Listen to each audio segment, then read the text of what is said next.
Kaixo neska-mutilak, hau da Gazteon kazetaren bideobloga. Gaur kirol bati buruz hitz egingo dugu. Asmatuko duzu? Izen hauek esaten badizkizut? Michael Jordan, LeBron James, Larry Bird. Badakizu zein den? Bai, gaur saskibaloiaz hitz egingo dugu. Adiskidetasunean eta estrategian oinarritzen den kirol honi buruz hitz egingo dugu. Entzun.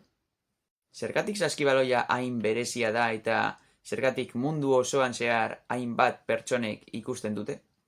Noiz sortu zen? Zein talde daude? Ikusiko dugu. Saskibaloia 1881an sortu zen. James Naismith irakasleak kirol dinamikoa eta potentea sortu nahi zuen indoor praktikatzeko. Kirola oso ezaguna bihurtu zen eta milaka pertsona praktikatzen hasi ziren.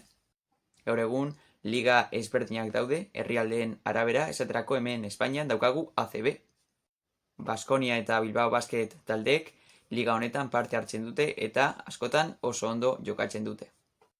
Egia esan da, partiduetan sortzen den giroa ikaragarria da. Baina munduko ligarik garrantzitsuena mundu mailan da NBA.